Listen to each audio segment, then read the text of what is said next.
تو ضروری نہیں ہے کہ کسی چیز کے وجود کے لیے اس کو ثابت کرنے کے لیے اسے دیکھنا ضروری ہو، بنا آبزرویشن بھی کسی چیز کو ثابت کیا جا سکتا ہے۔ اور یہ ملحدین کے اعتراض کا ایک بہت اہم سا جواب ہے کہ کسی بھی چیز کو ضروری نہیں ہے کہ ہم اس کو دیکھیں گے یا آبزرو کریں گے تو ہم اس کے وجود کو تسلیم کریں گے، بنا دیکھے بھی کسی چیز کے وجود کو تسلیم کیا جا سکتا ہے۔ اب آتے ہیں اس چیز کی طرف کہ حقیقت میں وجود کی کیا کیٹیگریز ہے۔ سب سے پہلے ہمیں اس چیز کو سمجھنا ہوگا کہ وجود یعنی ایگزسٹنس کو کس طریقے سے جو ہے وہ پہچانا جا سکتا ہے کہ وہ چیز وجود رکھتی ہے کہ نہیں رکھتی۔ تو اس کے لیے جو سب سے بنیادی اور کلیدی جو سورس ہیں وہ 3 ہیں۔ پہلا آبزرویشن، پھر ہے ایکسپیریمنٹ، اور تیسرا جو ہے وہ انفلوئنس ہے، یعنی ایک چیز کا مشاہدہ کرنا ہے، اسے تجربے میں لانا ہے، یا کئی حقیقتوں کو ایک یکے بعد دیگرے رکھتے ہوئے ہم ایک متعین نتیجے تک پہنچتے ہیں۔ ٹھیک ہے، تو یہاں پر سب سے پہلی بات یہ ہے کہ جس چیز کو ہم آبزرویشن کے ذریعے نہیں جان سکتے، ہم نے اس کو وجود کا پتہ لگانا ہے، ہم اس کو آبزرویشن کے ذریعے نہیں جان سکتے، تو ہم یہاں پر اس کو دیکھتے ہیں ایکسپیریمنٹ کے ذریعے۔ اگر ہم اس ایکسپیریمنٹ کے ذریعے بھی نہیں جان سکتے تو ہم یہاں پر انفیرنس کے ذریعے اس چیز تک اس وجود تک رسائی حاصل کرتے ہیں۔ یہ جو میں نے آپ کو میتھڈ بیان کیا ہے جس میں ہم نے مشاہدہ یعنی آبزرویشن، تجربہ یعنی ایکسپیریمنٹ، یا استنباط یعنی انفیرنس کے اوپر گفتگو کی، اس کو ہم اپلائی کرتے ہیں کچھ سائنٹیفک تھیوریز کے ذریعے۔ ہم دیکھتے ہیں کہ سائنس نے ان چیزوں کو تک رسائی حاصل کیسے کی کہ جس کو وہ جانتے بھی نہ تھے، ٹھیک ہے، یہ جن کو انہوں نے دیکھا بھی نہیں ہے۔ سب سے پہلی بات آتی ہے، ہم اس مثال کو لیتے ہیں کہ بگ بینگ کو سائنسدانوں نے کیسے ثابت کیا، کہ آیا کہ بگ بینگ چونکہ ہمارے سامنے نہیں ہوا،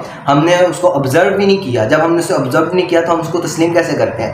تو یہاں پر ہم اس چیز کے اوپر آتے ہیں کہ آیا جو سائنسدان تھے، جو سائنٹسٹ تھے، انہوں نے بگ بینگ تھیوری کو کیسے دریافت کیا۔ تو سائنسدانوں نے سب سے پہلے یہ دیکھا کہ اگر یہ کائنات جو ہے وہ پھیل رہی ہے تو ضروری ہے کہ یہ کائنات ایک وقت میں ایک ابتدا سے پھیلی ہو۔ چونکہ وہ ایک ابتدا سے پھیلی ہوگی اور اس کائنات کے اندر بہت سی گریویٹیشنل جو فورسز ہیں، تو وہ تمام تر گریویٹیشنل فورس ایک جگہ اکٹھی ہوگی، یعنی یہ کائنات اپنی ابتدا میں ایک نقطے کی طرح ہوگی، اور وہ تمام تر انرجی، وہ گریویٹیشنل فورس اس کے اندر ہوگی، تو اس کی اتنی زیادہ گریویٹیشنل فورس ہوگی کہ اس سے جدا ہی نہیں ہوا جا سکتا۔ تو اس کائنات کا اتنی تیزی سے پھیلنے کا سبب انہوں نے یہ بتایا کہ یہ کائنات اپنے پوائنٹ میں تھی اور ایک دھماکہ ہی اس کائنات کی ابتدا کا سبب بن سکتا ہے، تو اس نے انہوں نے اس دھماکے کے وجود کا اقرار کیا۔ نہ صرف اس دھماکے کے وجود کا اقرار کیا بلکہ انہوں نے اس کے اوپر اور تحقیق کی کہ ہم اس کو کس طریقے سے ثابت کر سکتے ہیں۔ تو یہاں پر انہوں نے اس چیز کو ثابت کرنے کے لیے ایک خاص میتھڈ استعمال کیا، اسے کہتے ہیں علم استنباط۔ پہلے بھی انہوں نے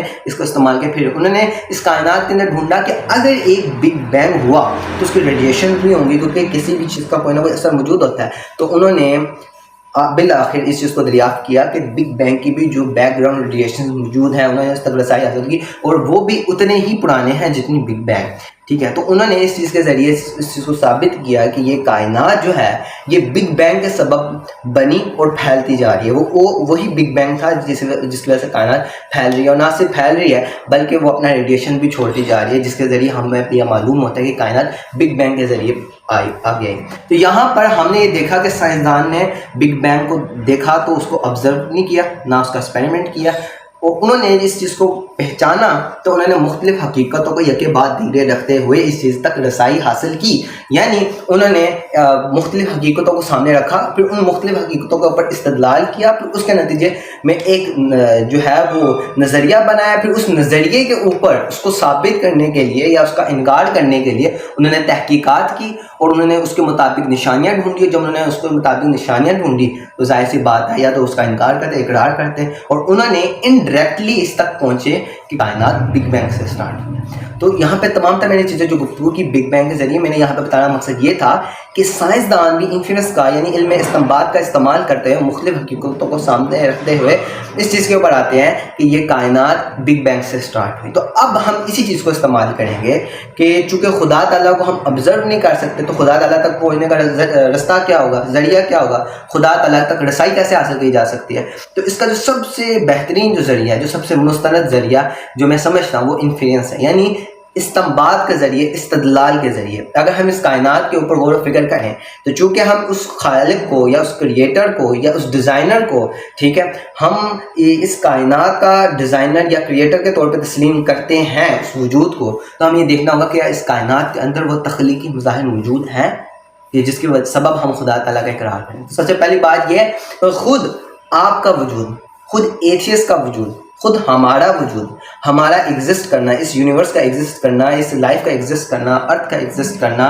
ہیومنس کا ایگزسٹ کرنا، اس کے علاوہ اینیملس کا ایگزسٹ کرنا، اس کے علاوہ پلانٹس کا ایگزسٹ کرنا، آکسیجن کا ایگزسٹ کرنا، ہمارے پرپس کا ایگزسٹ کرنا، ہمارے کانشیسنس کا ایگزسٹ کرنا، ہمارے ہیپینس کا ایگزسٹ کرنا، یا ہماری کسی بھی چیز کا ایگزسٹ کرنا، اس بات کی سب سے بڑی دلیل ہے. اور سب سے بڑی دلیل جو خدا تعالیٰ کے وجود کے اوپر ہے وہ ہمارا اپنا وجود ہی ہے. ہم دیکھتے ہیں کہ ہمارا وجود اپنے اندر کوئی توجہ نہیں رکھتا. ہم اپنے آپ کو جسٹیفائڈ نہیں کر سکتے کہ ہم کیسے وجود میں ہیں، اور ہمیں اس چیز کے لیے لازمی طور پر اپنے خارج میں جانا پڑتا ہے کہ ہمیں کسی نے تخلیق کیا. ٹھیک ہے، تو چونکہ ہم اپنے آپ کی توجہ نہیں پیش کر سکتے کہ ہمارا وجود کیسے ہوا، تو اس لیے لازم ہے کہ ہمیں کسی خارج میں موجود ذات نے بنایا ہو، اور اس نے ہمیں یہ تخلیق، اس نے ہمیں یہ وجود دیا، اس نے ہمیں تخلیق کیا. ایک کلیے کو یاد رکھیے گا کہ اس کائنات کے اندر یہ کلیہ موجود ہے کہ ہر ایک کام، ہر ایک چیز کے پیچھے کوئی نہ کوئی سبب ہوتا ہے. یعنی اگر ہم دیکھیں تو اس کائنات کے پیچھے کوئی نہ کوئی سبب ضرور ہوگا. اور اسی کے ساتھ اگر ہم دیکھیں کہ اگر اس کائنات کے پیچھے ہر ایک چیز کا کوئی نہ کوئی سبب ہے تو ان تمام تر سلسلوں کا ایک اخیر بھی ہوگا جسے ہم سبب اولا کہیں گے. یعنی یہ تمام تر چیزیں ایک سبب پر جا کے رکتی ہیں، اور وہ ہے خدا. ٹھیک ہے، تو یعنی اگر ہم اس کائنات کی ایگزسٹنس کو دیکھیں، اگر ہم اس کائنات کے اندر غور و فکر کریں، اگر ہم اس کائنات کے اندر فائن ٹیوننگ کو دیکھیں، ہم لا آف نیچرز کو دیکھیں، ہم مختلف فورسز کو دیکھیں، ہم اس کے اندر موجود مختلف گلیکسیز کو دیکھیں، ہم نظم و ضبط کو دیکھیں، اگر ہم حسن تخلیق کو دیکھیں، ان تمام تر چیزوں کو دیکھیں تو ہمیں ایک خدا کے وجود کا اقرار کرنا ضروری ہے. اور ہم اپنے وجود کے اندر، اپنے وجود سے ہی اس خدا کے اوپر بہت بڑی دلیل ہے کہ چونکہ ہم لوگ یہ شعور رکھتے ہیں تو لازمی بات ہے کوئی ایسا خدا بھی ہو جس نے ہمیں یہ وجود دیا ہو. یعنی ہمارا وجود اس خدا کے وجود کے اوپر سب سے بڑی دلیل ہے. جیسے ہم دیکھتے ہیں کہ عمارت کا وجود اس کے معمار کے وجود کی سب سے بڑی دلیل ہے. اسی طریقے سے کسی تحریر کا وجود اس کے لکھنے والے کے وجود کے اوپر بہت بڑی دلیل ہے. اسی طریقے سے اگر ہم دیکھتے ہیں کہ ایک بت کا وجود اس کے بنانے والے کے وجود کے اوپر سب سے بڑی دلیل ہے. اسی طریقے سے ہمارا وجود ہمارے کریٹر کے یعنی خدا کے وجود کے اوپر سب سے بڑی دلیل ہے، کیونکہ ہم نے اپنے آپ کو خود نہیں بنایا. یہ کائنات اپنے تو کوئی جسٹیفیکیشن نہیں رکھتی یا جسٹیفیکیشن نہیں رکھتی یا ایکسپلینیشن نہیں رکھتی. تو لازمی بات ہے کہ ہم نے اپنے آپ کو خود نہیں بنایا بلکہ ہمیں کوئی اور بنانے والا تھا، اور وہ تھا ہمارا خدا جس نے ہمیں تخلیق کیا. ٹھیک ہے، کہ جب کوئی چیز خود وجود میں نہیں آ سکتی تو ہمارا وجود میں خود بخود آنا ناممکن ہے، اور ہمیں بنانے والا کوئی نہ کوئی خدا یا کوئی نہ کوئی ذات وجود ہوگی. اور اب اس چیز کے اوپر آتے ہیں، جو سب سے میرا فیوریٹ پوائنٹ ہے وہ یہ ہے کہ مذہب یعنی دین اسلام یعنی دین حق اس کے بارے میں کیا موقف اختیار کرتا ہے. دین حق اس بارے میں یہ موقف اختیار کرتا ہے چونکہ انسان اس دنیا میں امتحان کے لیے بھیجا گیا ہے، اس لیے اللہ تعالیٰ نے انسان اپنے درمیان ایک حجاب رکھ لیا. اس دنیا میں امتحان کے لیے بھیجا تاکہ وہ یہاں پہ امتحان دے، اور جب وہ امتحان دے گا تو اگر وہ اس امتحان کے وقت خدا کو دیکھ لے گا تو انکار کیسے کرے گا. یہاں پہ بنیادی طور پہ ہماری شیطان کے ساتھ جان ہے. یہاں پر اللہ تعالیٰ نے ہمیں اس دنیا میں بھیجا تاکہ ہم بنا دیکھے اس کا اقرار کریں. تو یہی تو ہمارا امتحان ہے. خدا اس لیے نہیں نظر آ رہا تاکہ وہ ہمیں عقل، شعور، ہمیں فطرت دے کر وہ ہمارا امتحان دے، اور یہ ہم امتحان کے طور پر یہاں پہ موجود ہے. ورنہ چونکہ یہ امتحان گاہ ہے اس لیے اللہ تبارک و تعالیٰ اپنا وجود ہمارے اوپر آشکار نہیں کرتا کہ تم اپنے عقل استنباط کے ذریعے، اپنی ریشنلٹی کے ذریعے میرے تک رسائی حاصل کرو. اور یہ مذہب کا سب سے حسین پہلو ہے کہ ہمیں اس دنیا میں جو بھیجا گیا ہے وہ ایک امتحان کے طور پہ بھیجا گیا ہے، نہ صرف امتحان کے طور پہ بلکہ اس کی جزا بھی دی جائے گی. تو اس لیے بنا دیکھے خدا پر ایمان رکھنا ایک بہت حسین احساس ہے. اور یہ سب سے بڑی دلیل ہے خدا تعالیٰ کے وجود کے اوپر کہ خدا تعالیٰ نے ہمیں تخلیق تو کیا مگر خدا تعالیٰ اپنے آپ کو ہم پہ فی الحال آشکار نہیں کر. یہاں پر ہمارا امتحان ہے، اور امتحان میں کسی قسم کی بھی جو رعایت نہیں دی جائے گی. اور یہ مذہب کا موقف ہے، اس لیے خدا تعالیٰ نے اپنا وجود ہم سے جو ہے وہ چھپایا اور ہمیں ہمارے سامنے آشکار نہیں کیا. اور انشاءاللہ قیامت والے دن اللہ تبارک و تعالیٰ اپنا دیدار ہمیں کروائے گا.